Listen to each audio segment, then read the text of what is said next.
శారా జీవిత చరిత్ర. శారా అనే మాటకు రాజకుమారి అని అర్థం. నవ్వును బహుమతిగా పొందినటువంటి స్త్రీ ఈ శారా. ఆదికాండం 11వ అధ్యాయం 29వ వచనం ప్రకారం అయితే శారాయి అని మనం చూస్తాం. శారాయి అనగా కులీనమైన, కలహప్రియమైన. అందుకే దేవుడు శారాయి పేరును శారాగా మార్చాడు.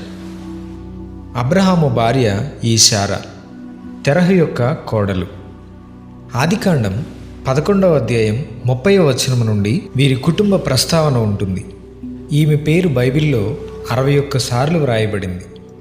అబ్రహాముతో వివాహం అయ్యాక చాలా కాలం వరకు ఆమెకు సంతానం లేదు. ఆమె కుటుంబీకులు విగ్రహారాధికులు. యెహోషువ గ్రంథం 24వ అధ్యాయం 2వ వచనం ప్రకారం వీరు యూఫ్రటీస్ నది అద్దరిని అనగా కల్దీయుల ప్రాంతమైన ఊరు అనే పట్టణంలో నివసించి ఇతర దేవతలను పూజించారు అని మనకు తెలుస్తుంది. మొదటిగా దేవుణ్ణి ఆశ్రయించిన శారా. విగ్రహారాధన కుటుంబం నుండి వచ్చి దేవుణ్ణి ఆశ్రయించిన వ్యక్తి ఈ శారా. అపోస్తుల కార్యాలు 7వ అధ్యాయం 2వ వచనం ప్రకారం మెసొపొటేమియాలో ఉండగానే దేవుడు అబ్రహామును పిలిచాడు. నీవు లేచి నీ దేశము నుండి, నీ బంధువుల యొద్ద నుండి, నీ తండ్రి ఇంటి నుండి బయలుదేరి నేను నీకు చూపించు దేశమునకు వెళ్ళుము. నిన్ను గొప్ప జనముగా చేసి నిన్ను ఆశీర్వదించి నీ నామమును గొప్ప చేయుదును. నీవు ఆశీర్వాదముగా ఉంటావు. నిన్ను ఆశీర్వదించు వారిని ఆశీర్వదించెదను, నిన్ను దూషించు వారిని శపించెదను.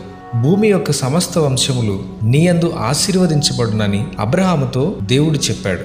అబ్రహాము పిలుపు విషయంలో తన భార్య అయిన శారా కూడా దేవుని పిలుపును విశ్వసించింది. అబ్రహాము ప్రత్యక్షంగా పిలువబడితే శారా పరోక్షంగా పిలువబడింది. దేవుని పిలుపునకు అబ్రహాము లోబడినట్లే శారా కూడా లోబడింది. దేవుని మాటకు లోబడాలని తీర్మానించుకుంది. అబ్రహాము దేవునికి సంపూర్ణంగా లోబడాలి అంటే శారా సహకారం చాలా అవసరం. తాను ఎరుగని దేవుని పిలుపును విశ్వసించి తాను ఆరాధించే విగ్రహారాధనను విడిచి తన భర్త మాటకు విధేయురాలై దేవుడు వెళ్ళమన్న చోటుకు అబ్రహాముతో ప్రయాణమైంది. శారా చూపిన మాదిరి మనకు చాలా అవసరం. రెండవదిగా భర్తకు విధేయురాలైన శారా. అబ్రహాము పిలువబడినప్పుడు విశ్వాసమును బట్టి ఆ పిలుపునకు లోబడి తాను స్వాస్థ్యముగా పొందనయున్న ప్రదేశమునకు బయలు వెళ్ళెను. ఎక్కడికి వెళ్ళవలనో అది ఎరుగక బయలు వెళ్ళెను అని హెబ్రీ పత్రిక 11వ అధ్యాయం 8వ వచనంలో మనం చూడగలం. దేవుని పిలుపు విషయంలో తాను తీసుకున్న నిర్ణయం వలన శారా జీవితం ఒక మలుపు తిరిగింది. వారు అప్పటి వరకు సుఖంగా అనుభవిస్తున్నటువంటి ఊరు అనే పట్టణాన్ని విడిచిపెట్టి తెలియని దేశానికి ప్రయాణమయ్యారు. తన వారినందరినీ విడిచిపెట్టి వెళ్ళడానికి ఒక సాహసమైన నిర్ణయం తీసుకుంది శారా. విధేయురాలై శారా అబ్రహామును వెంబడించింది. అబ్రహాముకు శారా అనుకూలవతి అయిన భార్యగా, విధేయత చూపిన భార్యగా మనకు కనబడుతుంది. భర్తతో పాటు మామ అయినటువంటి తెరహుతోనూ కొడుకు లాంటివాడైన లోతుతోనూ కలిసి శారా ప్రయాణమైంది. వారు హారాను దాకా వచ్చి అక్కడ నివసించారు. మొదటి పేతురు పత్రిక 3వ అధ్యాయం 5వ వచనం ప్రకారం అటువలే పూర్వము దేవుని ఆశ్రయించిన పరిశుద్ధ స్త్రీలను తమ స్వపురుషులకు లోబడి ఉండుట చేత తమ్మును తాము అలంకరించుకొనిరి. ఆ ప్రకారము శారా అబ్రహామును యజమానుడని పిలుచుచు అతనికి లోబడి ఉండెను. మీరును యోగ్యముగా నడుచుకొనుచు ఏ భయమునకు బెదరకయున్న యెడల ఆమెకు పిల్లలగుదురు అని వ్రాయబడి ఉంది. మూడవదిగా శోధించబడిన శారా. అబద్ధం చెప్పడానికి అంగీకరించినందువల్లే అనేకమైన శోధనలు, ఇబ్బందులు ఎదుర్కోవాల్సి వచ్చింది. హారానులో తన మామ తెరహు చనిపోయిన తరువాత దేవుని పిలుపును బట్టి అబ్రహాము తన భార్య అయిన శారాను, లోతును, తన పనివారినందరినీ తీసుకొని కానానుకు ప్రయాణమవుతాడు. శారా చాలా అందమైనది కాబట్టి తన అందాన్ని బట్టి చంపబడతామని అబ్రహాము భయపడ్డాడు. ఊరు అనే ప్రాంతం నుంచి ప్రయాణం అయ్యేటప్పుడే అబ్రహాము శారాకు ఈ విధంగా చెప్తాడు. తాను వెళ్లే ప్రతి స్థలంలో నీవు నా సహోదరి అని చెప్పు అని శారాకు చెప్తాడు. దానికి శారా కూడా అంగీకరిస్తుంది. కనాను చేరిన అబ్రహాము అక్కడ కరువు వచ్చినందువల్ల దేవుని యొద్ద విచారణ చేయకుండానే ఐగుప్తునకు వెళ్ళాడు. వారు ఏ విషయంలో అయితే భయపడ్డారో అది ఐగుప్తులో వారికి జరిగింది. ఆమె అందగత్తె కనుక ఫరో ఇంటికి తీసుకురాబడింది. ఆ సమయంలో శారాను అబ్రహామును దేవుడు చాలా ప్రేమించాడు కాబట్టే శారాను బట్టి ఫరోను అతని ఇంటి వారిని మహావేదనలతో బాధించాడు. అందువల్ల ఫరో తెలుసుకుని భయపడి శారాను అబ్రహామునకు అప్పగించాడు. అదే తప్పును వారు గెరారు అనే ప్రాంతంలో కూడా చేశారు. వారు గెరారులో నివాసం ఉంటున్నప్పుడు ఆ ప్రాంత ప్రజలకు ఏమాత్రం దేవుని భయం లేదు కాబట్టి శారాను బట్టి అబ్రహామును చంపుతారేమో అని భయపడి నా సహోదరి అని చెప్పమంటాడు. గెరారు రాజైన అబీమెలెకు శారాను తన అంతఃపురానికి తీసుకుని వెళ్ళిపోతాడు. దేవుని భయము వలన ఆ రాజు శారాను ముట్టలేదు. దేవుడు అబీమెలెకునకు దర్శనమిచ్చి ఈ శారా అబ్రహాము భార్య, ఆమెను అతనికి అప్పగించమని దేవుడు అతనికి ఆజ్ఞాపిస్తాడు. ఆ భయం వలన అబీమెలెకు అబ్రహామును పిలిపించి శారాను అబ్రహామునకు ఇచ్చి ధనాన్ని ఇచ్చి దాసదాసీలను ఇచ్చి దీవెన పొందుతాడు. దేవుని వాగ్దానాన్ని సందేహించిన శారా. శారాకు సిరి సంపదలు ఉన్నాయి, ప్రేమించే భర్త ఉన్నాడు, అంతా సమృద్ధిగా ఉంది. అయితే ఆమె జీవితంలో ఎంతో వేదనకరమైనటువంటి లోటు ఒకటి ఉంది. ఆమెకు పిల్లలు లేరు, ఆమె గొడ్రాలు, అదే ఆమె లోటు. ఆకాశ నక్షత్రముల వలె నీ సంతానము ఉంటుంది అని దేవుడు అబ్రహామునకు వాగ్దానం చేశాడు. అయితే శారా ఆమె యొక్క వయసును బట్టి దేవుని వాగ్దానాన్ని సందేహించి చేయకూడని తప్పు చేసింది. తన దాసి అయిన ఐగుప్తురాలైన హాగరును అబ్రహామునకు భార్యగా ఉండమని ప్రేరేపించింది. ఆమె వలన నాకు సంతానం కలగవచ్చు అని అనుకుంది. నేను పిల్లలు కలుగకుండా దేవుడే చేశాడేమో, నా దాసి అయిన హాగరు వలన నాకు సంతానం కలుగుననుకొని అబ్రహామును బ్రతిమాలినప్పుడు అబ్రహాము హాగరును స్వీకరిస్తాడు. ఆ విధముగా అబ్రహాము హాగరును కూడినప్పుడు ఆమె గర్భవతి అవుతుంది. అది జరిగిన తరువాత శారా ఎంతో వేదనను అనుభవించింది. దేవుని వాగ్దానాన్ని సందేహించడం వలన ఎన్నో అనర్థాలు జరిగాయి.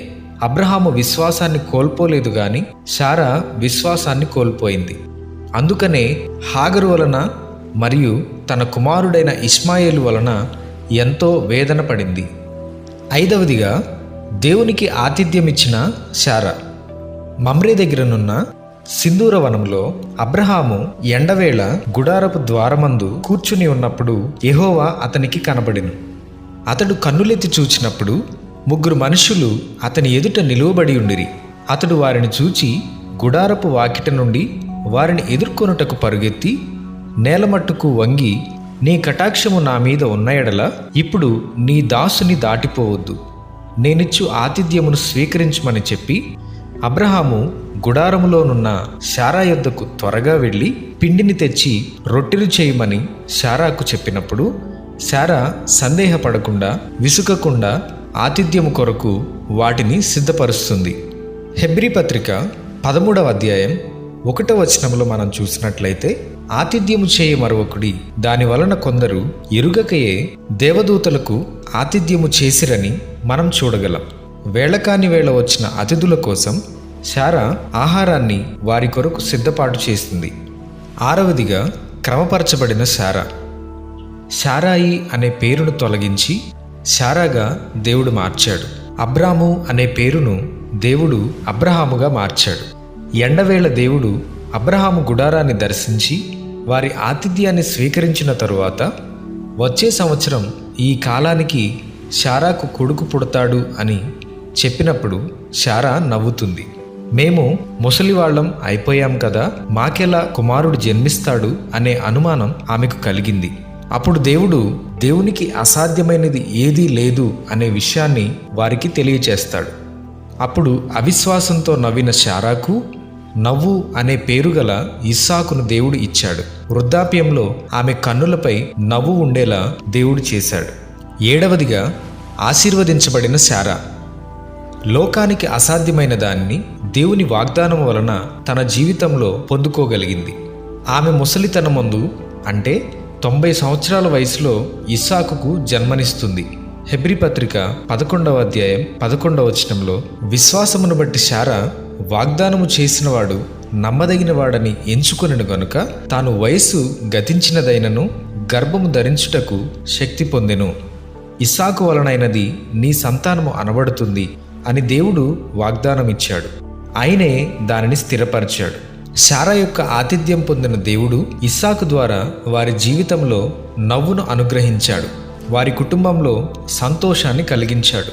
ఆ విధంగా అనేక జనములకు తల్లిగా శారాను ఆశీర్వదించాడు. చివరిగా ముదిమి వచ్చే వరకు నమ్మకముగా జీవించిన శారా తన జీవితంలో అబ్రహామునకు మేలుకరముగా, విధేయత కలిగిన భార్యగా జీవించింది. దేవుని వాగ్దానాన్ని విశ్వసిస్తూ అబ్రహాము నడిచిన బాటలో శారా మరణము వరకు నడిచింది. శారా జీవించిన కాలం మొత్తం 127 సంవత్సరాలు. 127 సంవత్సరాలు జీవించి ఆమె హెబ్రోనులో మరణిస్తుంది. అబ్రహాము కనాను దేశంలో హెబ్రోనను మమ్రే ఎదుటనున్న మక్పెలా పొలము గుహలో తన భార్య అయిన శారాను పాతిపెడతాడు.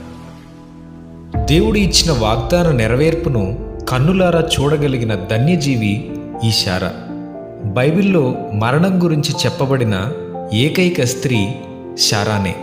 శారా జీవితం ద్వారా దేవుని మాటకు, ఆయన వాగ్దానానికి విధేయతను చూపి దేవుని కార్యాలు మనం కూడా పొందుకుందాం. దేవుడు మిమ్మును దీవించునుగాక. ఆమేన్.